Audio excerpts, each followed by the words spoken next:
China is pushing some of its most ambitious reforms in decades. Liberalization of the capital account, of interest rates, hukou and land reforms, they're all on the table. How will these reforms shape China's economic future and unleash the country's growth potential?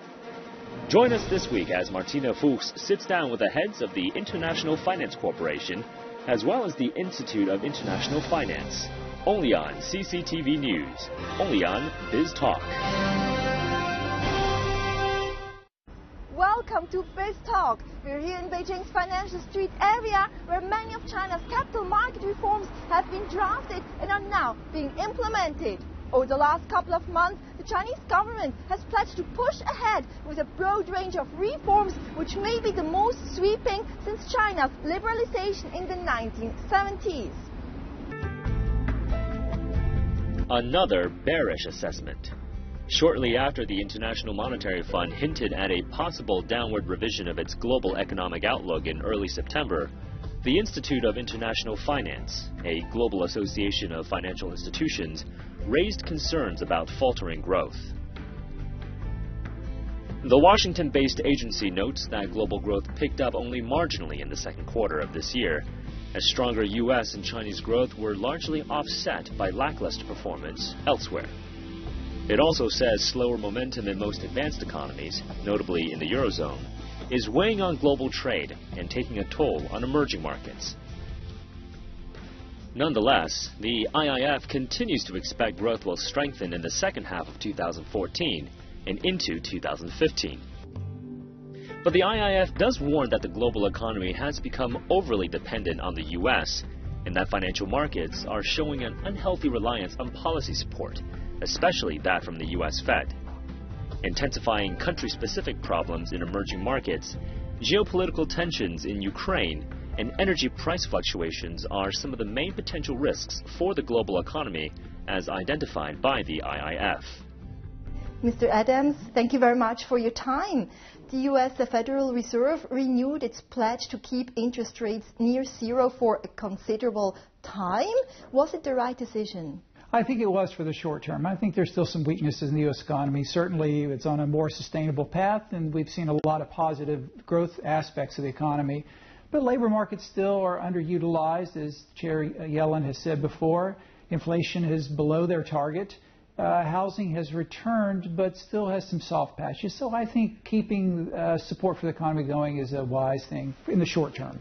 In its latest assessment, the IIF has said that you're still concerned about the global economy and the recovery speed. Why is that? What kind of factors are you taking into account? Well, there's a whole host of things. There's a lot of geopolitical turmoil around the world right now, which affects confidence in many parts of the world. The U.S. is soft, and that's still a large part of the global economy. Europe is bordering on recession, contraction, and so there's still tremendous challenges in Europe, and that's a large part of the global economy. So there's still places that are facing great challenges, and we need to be sensitive to those challenges. Now, on emerging markets, you are more bullish, and you say that there might be a pickup in growth in the third quarter of the year. Will this growth be sustainable? That's a great question. Well, I think of the emerging markets not as a homogeneous group, but there are good news stories. I was just in Mexico last week, Mexico City, and that's an oasis of optimism. The new president, Peña, has put in place a whole host of new reforms in energy and telecommunications. Great optimism. Prime Minister Modi in India obviously is ushering in a new set of reforms. So there are markets that look very, very positive right now.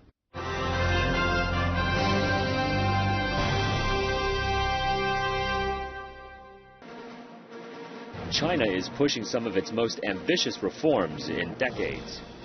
Liberalization of the capital account, of interest rates, hukou and land reforms, they're all on the table. How will these reforms shape China's economic future and unleash the country's growth potential? Join us this week as Martina Fuchs sits down with the heads of the International Finance Corporation as well as the Institute of International Finance. Only on CCTV News. Only on Biz Talk. China's economy will likely grow faster than expected for 2015. That's according to the International Monetary Fund. The global lender says the country's growth will likely be well above 7% next year. The comments suggest a possible upgrading of the IMF's upcoming forecast for the country for 2015 from its 7.1% estimate made in July. The IMF has a 7.4% growth forecast for China for this year. That's slightly below the government's official target of 7.5%. Despite growing concerns for China's cooling property market, the IMF says it does not expect China's property market to become a serious problem and sees a gradual adjustment rather than a hard landing. If we look at China's long-term growth prospects, what is your view on, the economic outlook in the long run, like in the next 2 or 3 years? I think we're optimistic. The Chinese government is undertaking a very fundamental structural reform, and to let the market play a decisive role in resource allocation, in driving the economy forward, in moving the growth model from investment-led to consumption-led. These are all very much, really in the right direction. We believe when those reform measures are implemented, I think the Chinese economy will continue to grow in a very robust fashion. The IFC has also recognized China's push for creating a more business-friendly environment, and you've also released quite a couple of reports on that. Now, how do you see the country's efforts in this field to, ease, to promote the ease of doing business here? I think China is making progress, and particularly over last year under the new leadership. If you read the media and also in our discussion with a lot of companies, both domestic and international, we have seen a real progress in deregulation, in reducing the government approval requirements, and in really help the companies to really do business in a much easier fashion. And yesterday, the government decided to give exemption to small and medium enterprises. These are all very positive in terms of creating a better business environment. Li Keqiang, the premier, has mentioned in September that the government is keeping its official growth target at around 7.5% for this year, despite a cooling of the property sector, right? Yes. It was pretty hot.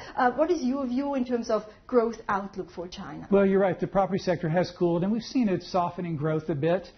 Maybe they hit 7.5% this year. We'll see. I think there'll be a readjustment in 2015, maybe a downward adjustment. But the kind of mini stimulus that we've seen out of the PBOC in the last 48 hours, I suspect we'll see more of that in the future to help underpin growth and ensure that growth doesn't slow too significantly. Do you think these mini stimulus measures are enough, or do you think that a major interest rate cut needs to happen anytime soon? I think the mini stimulus is the right approach. I think the big bang approach is probably not the way to go. There's a lot of inefficiencies, and I think just continuing minor adjustments. You've got great leadership here, especially at the PBOC. I think letting them do what they do best, which is micromanage the economy, I think they'll do a very good job.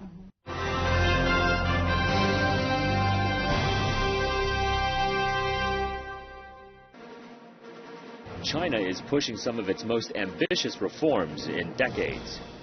Liberalization of the capital account, of interest rates, hukou and land reforms, they're all on the table. How will these reforms shape China's economic future and unleash the country's growth potential? Join us this week as Martina Fuchs sits down with the heads of the International Finance Corporation as well as the Institute of International Finance. Only on CCTV News. Only on Biz Talk. China's financial reforms are widely regarded as a key element in the country's transformation from an export-driven economy to a consumption-led one. At the core of this is allowing market forces to play a greater role in capital allocation and boosting investment efficiency. 3 items are high on the government's financial reform agenda: liberalizing interest rates, loosening of capital controls, and relaxing the convertibility of the Chinese yuan. The country has pledged to achieve decisive results in these key areas by the year 2020. Other efforts include reforms on state ownership of the banking system, as well as expanding capital markets. Analysts say that successful implementation of these reforms will further open up China's financial markets to the business community and create more opportunities for both domestic as well as international investors. Now you have come to Beijing, to your home city, in order to attend an event about capital market reforms here in China. Which are, the most pressing reforms for China at this point in time, in your opinion? I think the key focus of the capital market reform is to create an efficient capital allocation system. And China has a lot of capital. And over the years has been able to finance the rapid development. But to make the Chinese economy more efficient, capital allocation has to be more efficient. And there's a lot of work to do in that sector. So we are very happy to be here with ICBC and IIF to organize this conference to really explore different ideas and options with some of the leading thinkers in China as well as from the international markets. Now, interestingly, a fact that I have just learned this morning actually is that the IFC has become the largest issuer of renminbi-denominated bonds on the London Stock Exchange outside of China, totaling around 1 billion yuan. What is the significance of this? Well, we see our role in China. As I said, we bring good business model, we bring good practice, and also we help China in access to international markets. The RMB is already a very important currency, and clearly, internationalization is very much on the agenda of the government, and we are playing our role in facilitating RMB internationalization, and so we're very happy to have been leading the way in issuing securities in RMB, both in international markets such as London, Hong Kong, and also we have a plan to do that domestically as well. The topic of the event is sustained growth, financial reform in China, and the role of capital markets. In your own nutshell view, what are the most important capital reforms in China at this point in time? Well, it's a great question, and we're proud to be here with ICBC and IFC on this very important topic, a topic the government has made a priority. Developing capital markets is important for China to develop in their next stage of economic growth. It creates new channels of capital for those who want to borrow. It creates new diversified options for those who save. It provides greater market discipline and greater transparency. So it really is a complementary avenue to the banking sector, which has performed magnificently over the past 30 years. The Institute of International Finance is an association of the financial industry and counts around 500 financial institutions from around 70 countries. That's correct. In China, where are your priorities at the moment? Well, in China, we have about 25 members that include everything from ICBC to China Life. So it's a broad diversity of financial institutions. It's continuing the issues we just discussed, capital market development, and then also helping the institutions think through managing risk. The country's going through enormous change. There's opening up, going global. So how do you assess risk here, and how do you assess risk going global? As capital markets develop and open, as the capital account opens up, interest rate liberalization, which will change business models. So there's a pretty robust agenda here. The IIF has also recently released a report catching up with the renminbi. This comes at a crucial time when the dim sum bond markets are expanding. There are more yuan trade settlements, more RMB centers in the world, let's say Luxembourg, London, and more cities as well. What kind of RMB reforms do you still hope to see on the currency front? Well, you're right. The internationalization of the RMB is really growing rapidly. We had a conference in London in June that was one of the big topics. We'll do it in Washington, another one of the topics there. It is just getting the infrastructure right. Again, it's getting interest rate liberalization, capital market liberalization, getting the infrastructure of markets right, and sequencing those liberalizations and reforms in the right way. Cautious, but continuing to move forward. What are some of the reforms that we have not mentioned or that the government has not really kicked off that you're still hoping to see? Well, I think the government is focused on the right set of issues, actually. Some of it is pretty straightforward. You've got to develop a more robust credit analysis, a greater transparency. The accounting systems have to be more robust. Innovation and technology will allow further development of capital markets, but you need the whole infrastructure that underpins the development of those markets. For example, the domestic bond market, right, which is not fully developed yet. What needs to be done in order to, open it up a little bit more and maybe include foreign investment as well? Well, that's great. First, you need benchmark rates. You need a yield curve, and the government can do that. And from that, then the private sector can go out and borrow. And it's important for the private sector to have access to capital beyond just the banks. It's a better matching of maturities, for example. Sub-sovereign cities or provinces that want to borrow for infrastructure projects, which is so important here, can go to the capital markets rather than going to the banks. It's a better match of their needs with those who want to save long term. The Basel III Accord is an international voluntary regulatory framework on bank stress testing, market liquidity risk, and capital adequacy. It was developed as a response to the 2008 global financial crisis. Basel III will be implemented before March 31st, 2019. It's aimed at strengthening bank capital requirements by increasing bank liquidity and decreasing leverage. China joined the Basel Committee in 2009. A year later, a package of reforms known as Basel III was announced. Many countries, including China, started to implement the revised capital standards and the new requirements for measuring and disclosing the regulatory leverage ratio. We used to lag behind the world's top 100 banks in bad loans ratio and capital adequacy ratio. Now it gives us great confidence that things have improved and we have international recognition. Well, in China is one of those country cases where there has been very, very good process because the Basel III is being implemented and being implemented forcefully in China. So one could almost argue that China is almost ahead of the curve when it comes to doing this. So as far as I can judge, things are on track here. The government has also taken several steps to curb shadow banking, but still more needs to be done in order to deal with bad debts. What kind of measures do you think should be taken in order not to destabilize the market? Well, whatever happens has to happen cautiously and slowly, gradually. You don't really want to go in with, again, a big bang response. I think first is to remember that in the shadow banking sector, there are some good lending that's going on. So there are sectors that are being served. I think by liberalizing interest rates and allowing banks to be much more aggressive in going after markets, then you can shrink that shadow banking and bring more of it into the transparent activity, and that's important to do. Mm-hmm. There has been an increase in bank assets in China about 5-fold over the last decade. This compares to around 40 to 50% increase in the US, Japan, or the Eurozone.